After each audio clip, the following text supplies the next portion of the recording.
settlement is sold as way to save on outstanding debts that one is having a hard time paying off.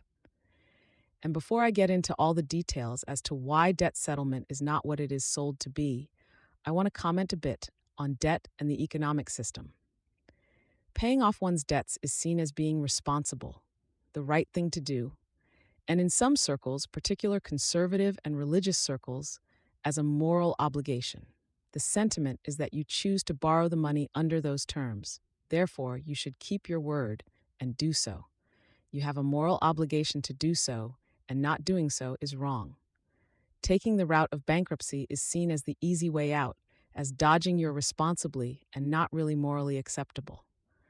The well-known financial guru Dave Ramsey chastises those who go the bankruptcy route, but never mentions he did it himself. And not to really talk about Dave Ramsey here, I will say I do not like him and do not recommend him. With that said, back to debt settlements. Something like a debt settlement is seen as a better option, and it is sold as saving thousands of dollars. And I want to, in this video, show the details of my personal experience with debt settlement and show that the real numbers do not support the idea it saves much money at all. As a matter of fact, after my experience with debt settlement, I am more of the opinion that debt settlement companies are quasi-collection agencies for the billionaire bankers that profit off, as a middleman, your debt. At the end of the day, you are the one who pays both the billionaire banks and the debt settlement company. Addressing the issue of debt and telling you what none of the great financial gurus like Dave Ramsey or Susie Orman will tell you is that the entire economy is based upon debt. In other words, every dollar that is in circulation is loaned into circulation at interest, meaning that debt is not optional, but so fundamental that it is impossible to avoid. Now, anyone who cares to disagree that debt is not optional, I will say this: get all the great financial gurus together, along with all the influencers and the conservatives yelling at you for being in debt, and have them answer this question. If everyone, all at once, decided not to borrow any money at all, no car loans, no home loan, no business loans, no payroll no loans of any kind, and said we will be responsible and not go into debt and just pay off all our debts, what do you think will happen? Now ponder this for a long while. Think about it, up and down, and in all the ways you can. And guess what? Everyone comes to the same answer. The economy will collapse. Everything will quit working because the whole system is based upon debt. In an ultimate sense, you can opt out of the economy and live in a tent. But do you think everyone will or can do that? It is not possible, just like it is not possible for everyone to do what my thought experiments suggest. Everyone, all at the same time, is not going to opt out of going into debt.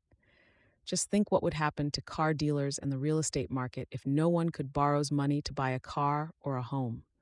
It would collapse overnight, and the government cannot possibly not borrow money or issue bonds. To just keep the money supply going requires every dollar in circulation to be borrowed into circulation. Think of this: every dollar in circulation is borrowed into circulation at interest. For simplicity, if the economy lends $1,000 into circulation at 6%, $1,060 is owed. Just where do we get the $60 to pay off the debt? The only way is for the system to lend more money into circulation. But this creates a problem because there will never be enough money in circulation to pay off all debts, meaning any time the money supply shrinks, it is inevitable that someone, or actually a lot of someone's, since the actually economy is so big, will fail. So this punches a hole and sinks the great gurus, influencers, and moral conservatives' ship that you choose to be in debt and that if you can't pay it back, it is all your fault. Debt is not optional equals. Not everyone can pay it back due to many complex circumstances beyond their control. This brings me to my personal situation. I lost my good-paying job, could not find one for about 2 months, and then when I did, was making much less. All of this putting a financial squeeze upon me, and I decided to, after a long time trying to keep up, to opt for debt settlement. And I think I bought into the fact that it would save a lot of money and help me out. This did not turn out to be the case. What I found out is that in the long run, it did not save much money at all. Actually, very little. What I have upon the screen is a breakdown of the monies I put into the program and the fees they charged. One was a $14.95 fee per month. Along with each debt, they settled with an additional fee attached. For example, of the 5 debts I had, they settled one for $2,414 and then charged a fee of $704 on top of that, plus the 14.95 monthly fee. If they put you on a payment plan, which they were planning on doing over a few years, these $14.95 fees would add up.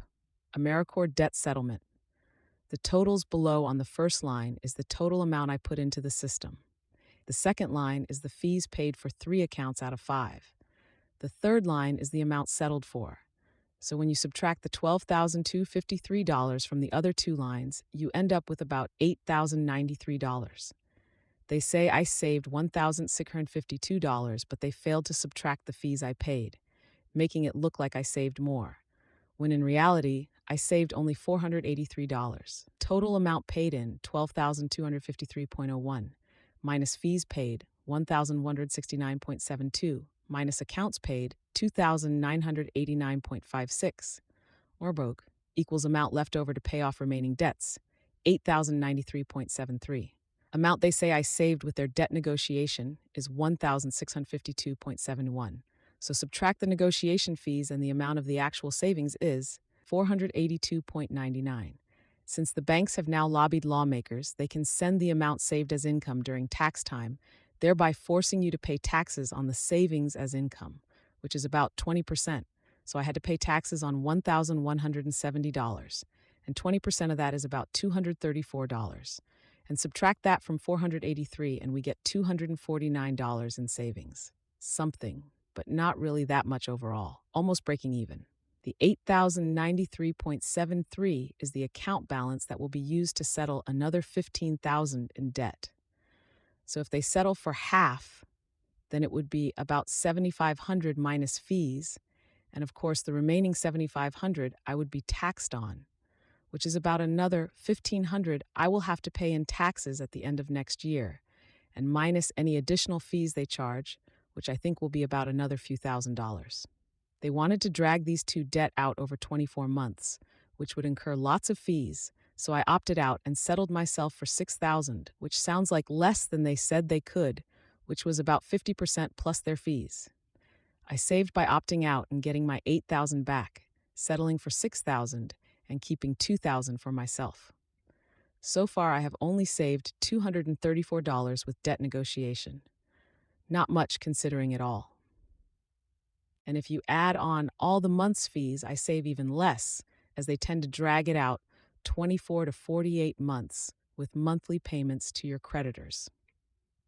Now, I am not saying my experience is the same as everyone's, but at the end here, I do include something I found online where it says 65% of Americans have used debt settlement, and it sure is not the rich who use it. So the majority of Americans use it, and more file bankruptcy. When someone like private equity uses bankruptcy, they do it to avoid paying people back and are still super rich afterwards. So bankruptcy for the rich is quite different than for the rest of us.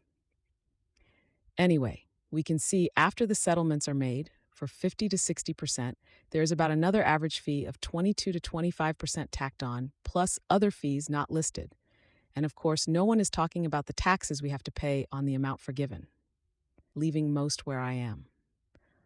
What has in effect has happened is that the middleman, the debt negotiation company, has profited off my debt and others, and I save a tiny bit, and the banks have gotten at least half or more of their money, and also got to write the rest off on taxes, effectively making them get about 80% of their money back.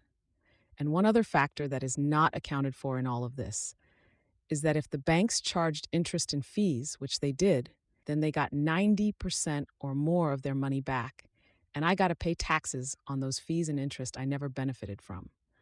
So, for the sake of an example here, if I had borrowed $7,000 and there were another $1,000 in fees and interest, the banks would report that $1,000 as income to me to pay taxes on, while they take the $1,000 tax break as bad debt. Add that over many debtors, and they save tens of millions on taxes, making them their money back. At the end of day, the banks and the debt negotiation company profit.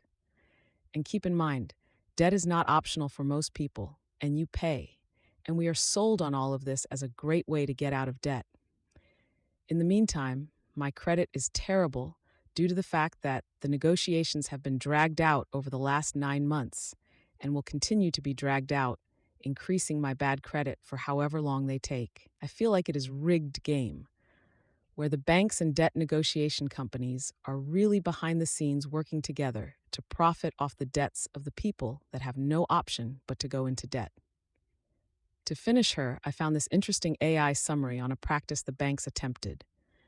A debtor had settled for less and paid the taxes on the amount discharged by the banks, and then the banks attempted to collect on the remaining balance. I find this attempt, that thank God the courts ruled against the banks, to be so low life and nasty but is seen in their circles as righteous. They even fought the creditor into the higher courts, probably cost them a lot of money. But this is how the system is, merciless and cruel. And of course, they have their court jesters like Dave Ramsey, countless influences, self appointed gurus, moral thumping conserves, and religious gurus all supporting them. To hell with the court jesters. Anyway, folks, I am writing a book titled Rich Cycle, Poor Cycles. And when it comes out, I hope you check it out. Thank you for your time. Good Medicine, AI Summary. To understand the ruling that banks cannot pursue debts issued a 1099, consider the following points. A 1099 form indicates that a debt has been written off as a loss by the bank. Once a debt is reported as a 1099, it is considered settled for tax purposes. Courts have ruled that banks cannot pursue collection on debts that have been forgiven. This ruling protects consumers from being pursued for debts that are no longer considered collectible. It emphasizes the importance of proper documentation and reporting by financial institutions. Prosody race. Consumers should verify their 1099 forms to ensure accuracy and understand their implications. Recently, the United States Bankruptcy Court for the Eastern District of Tennessee has taken a contrary view. In the case of Inri Reed, decided May 14, 2013, that court held that once the lender has delivered the Form 1099-C, its claim for the principal of the debt was discharged and sustained the debtor's objection to the claim filed by the lender for the discharged debt. There, after foreclosing upon the collateral securing the debtor's promissory note, the bank filed with the IRS and sent to the debtor a Form 1099-C stating that the loan had been canceled. Based on that form, the debtor included the discharged debt as other income in his tax return. Notwithstanding its delivery of the Form 1099-C, the bank filed suit to recover the deficiency. On the day of a scheduled hearing on the bank's motion for summary judgment, the debtor filed a Chapter 13 case. The bank subsequently timely filed a claim in the case, and the debtor objected to its allowance, contending that the bank, by the issuance of the Form 1099-C, had earlier discharged the debt. The bankruptcy court sustained the debtor's objection and disallowed the bank's claim. Recognizing that it had adopted a minority view, the bankruptcy court nonetheless felt that in the interests of justice and equity, it was the proper view. In the bankruptcy court's view, it was inequitable to require the debtor to incur the tax liability as a result of the cancellation of the debt, and concurrently allow the bank to collect on the debt. Thus, it rejected the interpretative private letter rulings by the IRS as being in direct conflict with the Internal Revenue Code, and held that the issuance of the Form 1099-C reflects that the bank has discharged the debt. The takeaway from this case is that lenders need to be careful when they are required to file Forms 1099-C. The form should not be issued solely because a lender has voluntarily elected to write off or write down a loan on its books and records. It should only be delivered when the lender has irrevocably elected not only to cancel the debt, but also not to pursue any collection activity to recover the debt. While a lender's compliance officer may, out of an abundance of caution, think it prudent to issue the Form 1099-C in order to comply with the IRS regulations, that apparent compliance may have the unintended consequences of barring forever the collection of the debt. Key takeaways. 165% of U.S. adults have used debt settlement or considered it by 2023, per survey of 5,000 respondents. 2. Average fee as percentage of enrolled debt, 22 to 25%. The U.S. debt settlement industry enrolled approximately $10.2 billion in debt in 2022, marking a 15% year-over-year growth from $8.9 billion in 2021. 4. FTC telemarketing sales rule violations, 2,150 cases in 2022. 566% of debt settlement success stories involve $20K to $50 debt range.